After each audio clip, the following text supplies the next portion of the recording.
नमस्कार दोस्तों, स्वागत करता हूं आप सभी का हमारी सीरीज अंडरस्टैंडिंग श्रीमद् भगवद गीता में। पिछली वीडियो में हम सभी ने पाठ किया था अध्याय 3 कर्मयोग के श्लोक नंबर 3.10 तक। आज हम स्टार्ट करेंगे श्लोक नंबर 11 ऑफ अध्याय 3 से।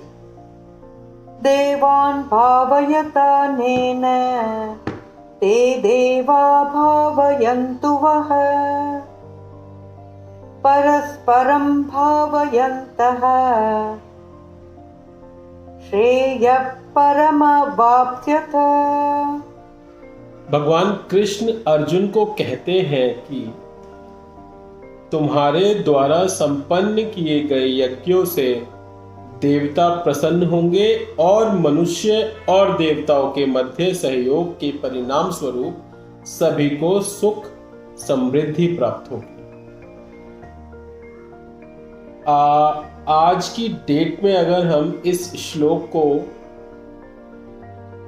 एनालाइज करते हैं तो जिस प्रकार सरकारों द्वारा, विभिन्न मंत्रियों द्वारा, सचिवों द्वारा इस देश की हर प्रकार की व्यवस्था का संचालन किया जाता है, उसी प्रकार पूरे ब्रह्मांड का संचालन देवताओं के द्वारा किया जाता है। और ऐसा कहा गया है कि जितने भी देवता हैं जो स्वर्ग लोक में वास करते हैं, उनको किसी भी प्रकार से भगवान की उपाधि नहीं दी गई है। यहां तक कहा गया है कि जितने भी देवता हैं वे हमारी तरह होते हैं, लेकिन भगवान द्वारा उन सभी को इतने अहम दायित्वों का निर्वाहन करने के लिए उच्चस्थ पद दिया गया।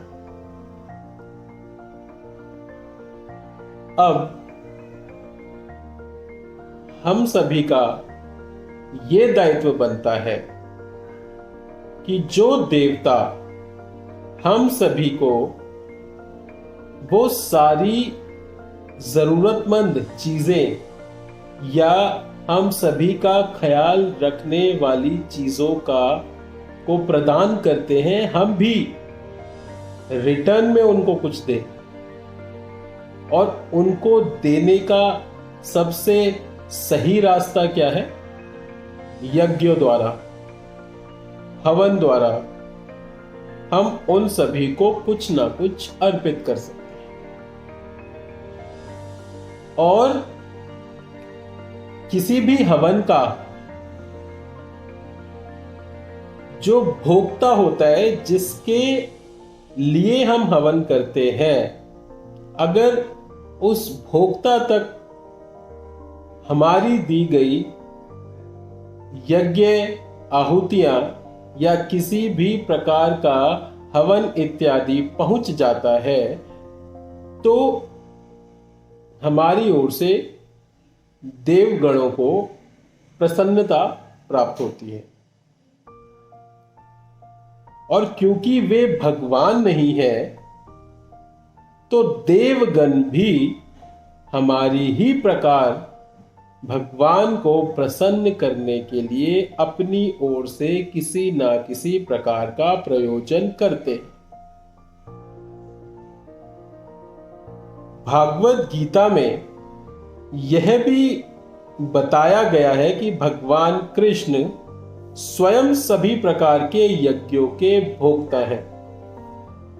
भोक्तारम यज्ञपसाम, अतः समस्त यज्ञों का मुख्य भोक्ता, मुख्य प्रयोजन यज्ञपति को प्रसन्न करना है। सो इनडायरेक्ट मैनर में यदि आपके द्वारा किया गया कोई भी यज्ञ किसी भी प्रकार से देवताओं को प्रसन्न कर पाता है, सो अल्टीमेटली आपके मुख्य भोक्ता तो भगवान विष्णु हैं।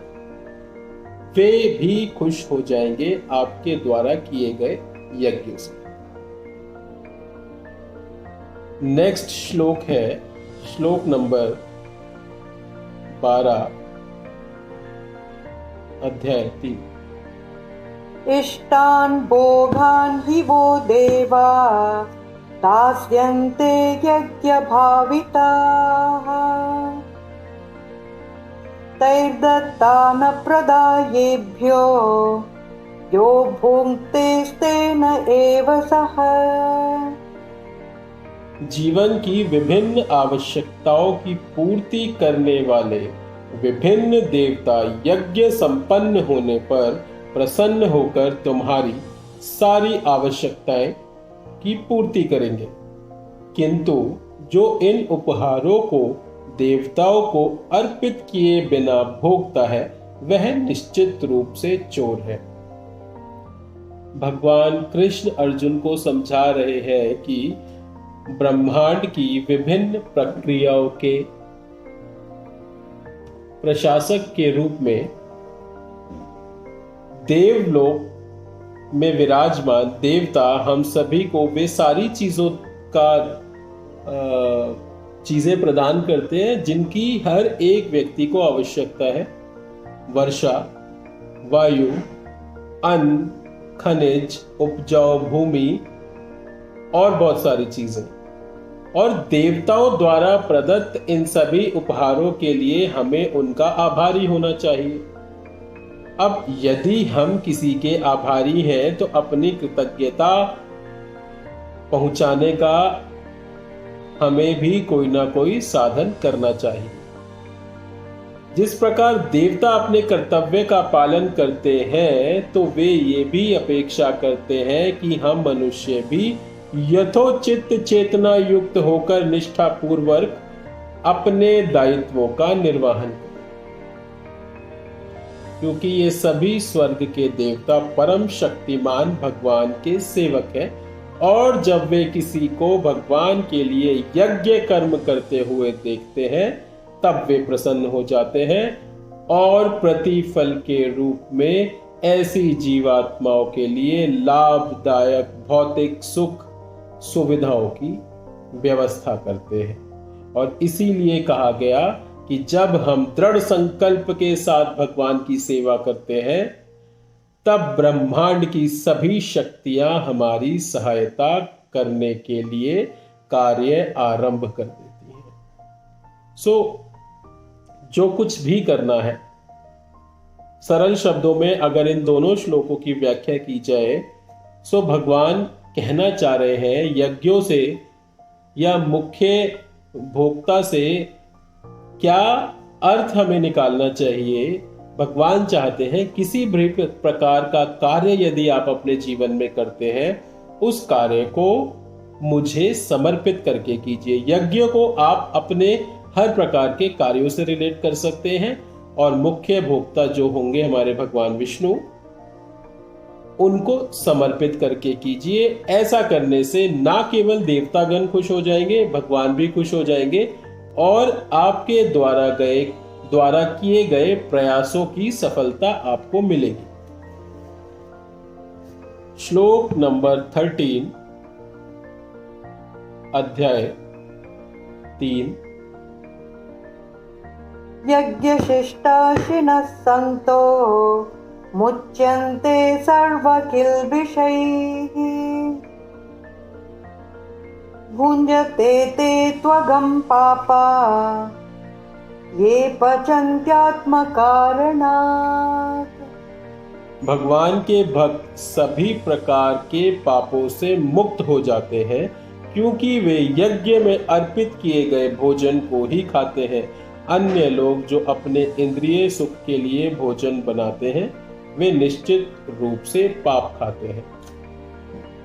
वैदिक परंपरा में भोजन इस भावना से बनाया जाता था कि भोजन भगवान के सुख के लिए है। फिर भोज्य पदार्थों के एक भाग को किसी भी पात्र में रखकर भगवान को अर्पित किया जाता था और भगवान से भोग लगाने की प्रार्थना की जाती थी।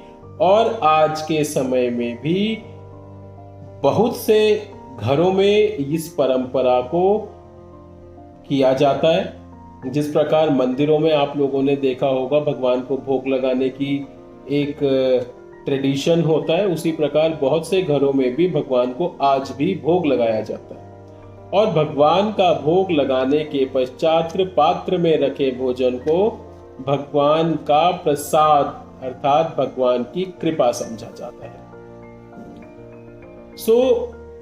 इस श्लोक के माध्यम से यदि हम इस श्लोक से कोई सीख लेकर यदि हम लोग किसी भी चीज को भगवान के द्वारा दी गई परिस्थिति समझकर एक्सेप्ट कर लेंगे तो जीवन में आगे बढ़ने में हमें बहुत सहायता मिलेगी।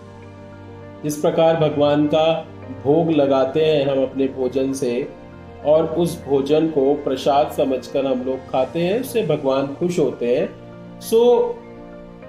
भगवान को अर्पित करके किसी भी चीज का रिजल्ट आप अच्छा कर सकते हैं।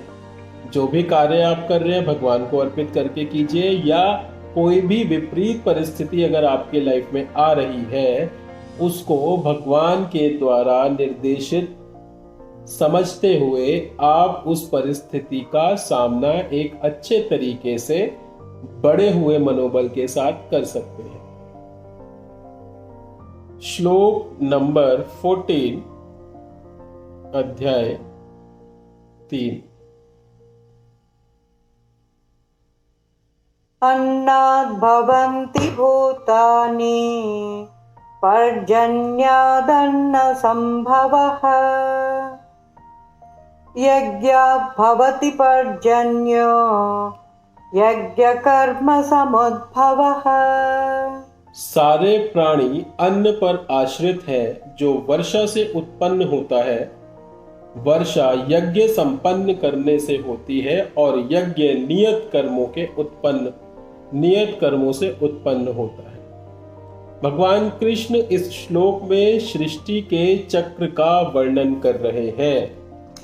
वर्षा अन्न उत्पन्न करती है। अन्न का सेवन करने से शरीर में रक्त संचारित होता है, रक्त से वीर्य बनता है, वीर्य बीज से मनुष्य का शरीर बनता है और मनुष्य यज्ञ कर्म करता है तथा इससे स्वर्ग के देवता संतुष्ट होते हैं जो फिर पृथ्वी पर वर्षा करते हैं। इसी प्रकार सृष्टि का ये चक्र निरंतर चलता रहता है। आज के श्लोकों में यज्ञ की महत्वता पर हम लोगों ने जोर देने की कोशिश की और इन श्लोकों को आप यज्ञ, भगवान को भोग अर्पित करना, इन सारी चीजों के साथ साथ आप इन चीजों को अपनी जिंदगी की महत्वपूर्ण परिस्थितियों के साथ भी जोड़कर देख सकते हैं कि हर एक चीज को भगवान को अर्पित करके कीजिए। और किसी भी परिस्थिति का सामना अगर आपको करना पड़ रहा है तो इस चीज को इस प्रकार ले सकते हैं कि ये भगवान द्वारा निर्देशित चीज है जिसके लिए मुझे चुना गया है। इस प्रकार मान लेने से, समझ लेने से, भगवान को अर्पित करने दे, अपना जीवन अर्पित कर देने से आपकी मनोबल में वृद्धि होगी, आपकी आस्था बढ़ेगी, भगवान के प्रति आपकी दृढ़ता बढ़ेगी, जिससे भगवान के चरणों की ओर आपकी यात्रा सुगम हो जाए। आज की वीडियो में सिर्फ इतना। अगली वीडियो में हम लोग श्लोक नंबर 15 से शुरू करेंगे। तब तक के लिए गीता का पाठ करते रहिए। धन्यवाद। जय श्री कृष्ण।